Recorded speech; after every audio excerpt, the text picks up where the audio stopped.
what I can't overemphasize is how utterly unprofessional Washington is. There may be some professionalism in agencies, but when it comes to Congress, I mean, pardon my French here, it's just half. You don't have organized discussions the way you would in the private sector. One of the points I made last December when we were arguing over the omnibus, if you remember that, I asked my Republican colleagues, anybody know how much we spent last year in total? I just got pretty much blank stares. About $2 trillion. I gave them, but now I'm going to embarrass you. I gave them absolute or absolution right away because I wouldn't expect you to know because we never talk about it. The answer was $6.2 trillion. I went out later on and asked the press the same thing. I got a similar answer. It's like over $1 trillion. No, that's discretionary spending. You're talking about discretionary spending. I'm talking about in total. Right now we went from in 2019 $4.4 trillion in spending to now we've got a new baseline of 6.4 in 4 years. And my colleagues always say, well, there's nothing we can do about it because it's discretionary. It's always the mandatory spending. Well, during those 4 years, somehow we allowed other mandatory spending, other than Social Security, Medicare, and Medicaid. So other mandatory spending to increase over $500 billion over 4 years.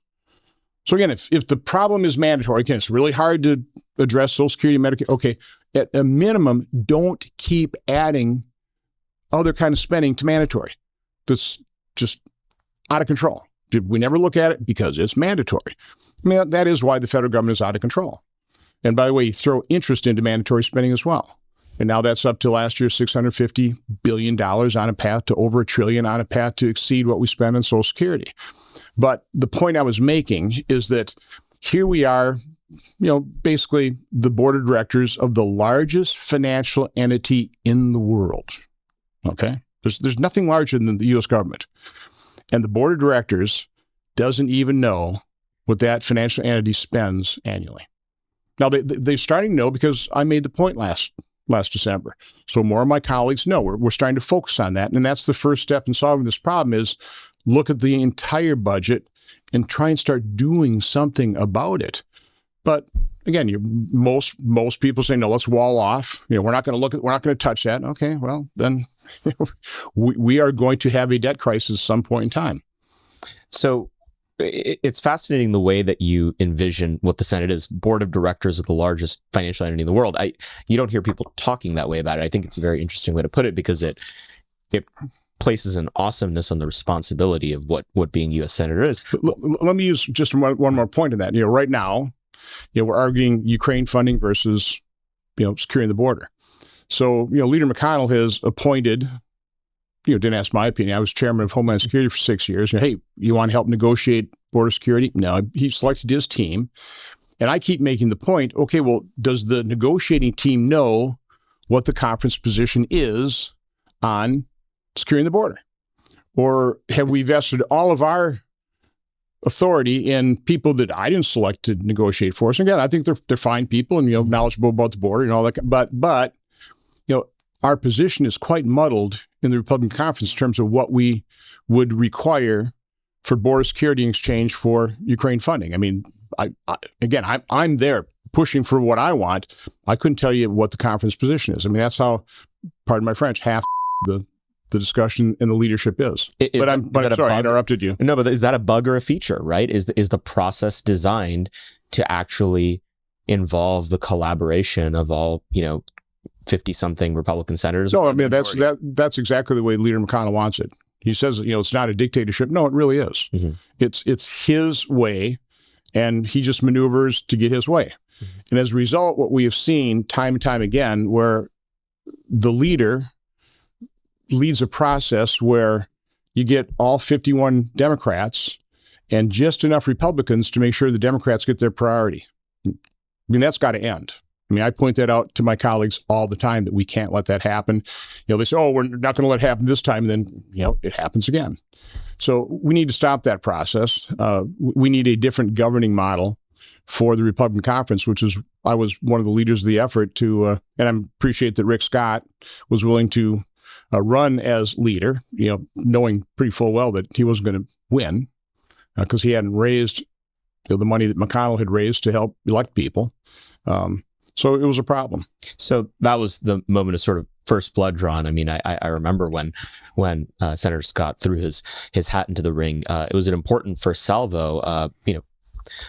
What's the next one going to be? How are the good guys in the Senate going to force a change to this process in the coming years? I mean, we spent the last year, the House is going through its growing pains trying to find a way to approach a more transparent, legible process where members actually get to participate.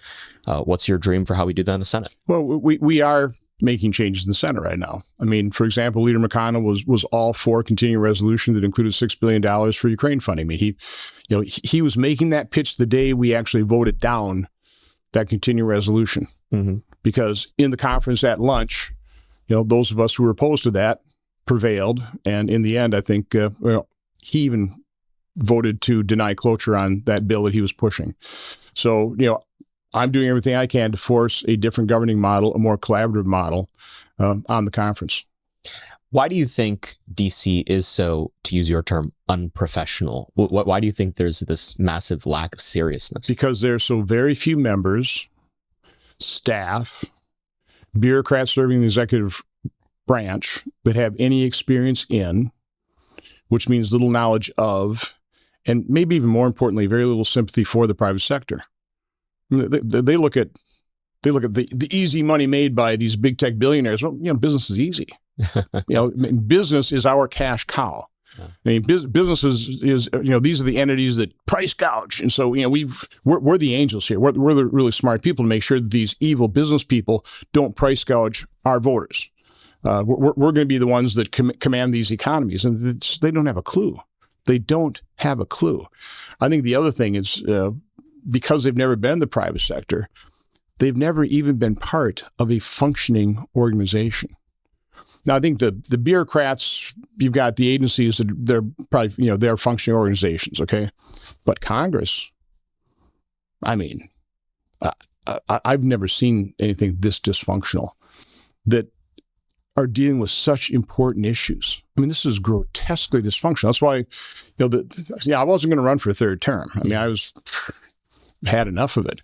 But, in the end, I couldn't turn my back on this country, and nobody else was advocating for the vaccine injured. So I did decide to run for another term. The day after I won the election, I wrote a column that Wall Street Journal ran it. I said, this is the way to restore some function, hopefully some fiscal discipline to Congress. And so I just laid out. So we've got a debt ceiling debate coming up. So let's get something for it. I proposed Preventing Government Shutdown Act, Full Faith and Credit, the No Default Act, the REINS Act, and also reduce the size of the federal government through Attrition Act. You don't have to fire anybody, just quit hiring them, okay? So those are 4 structural reforms that I would have, if I were in charge, I would have pushed to attach to a debt ceiling. And then pass a budget and have that budget guide and appropriation process. But you got to start, February, March, April, and then have those appropriation bills. That didn't happen. McCarthy didn't make sure the House passed them. McConnell certainly wasn't pushing Schumer to do it in the Senate. So here we are. Took up our first appropriation bill in September. The fiscal year ends September 30th. We're going to go home for Christmas. We're still operating continuing resolutions. My guess is we'll have a year-long continuing resolution because I don't see the Senate. We passed one minibus, and we haven't brought anything else up. So again, Schumer and McConnell, they've got this well-honed process for Mortgage on Our Kids' Future. And it's about omnibuses. It's about, not a real functioning process where there's more collaboration. It's just that they'll write the omnibus spending bill, drop it on our desk, multi-thousand-page bills, and then expect us to vote for it because we want to go home for Christmas. Well, Speaker Johnson broke that up by doing a continuing resolution in January and February. So we're going to go home for Christmas. There's really no drama this year, which I appreciate, but I don't appreciate the continuing dysfunction.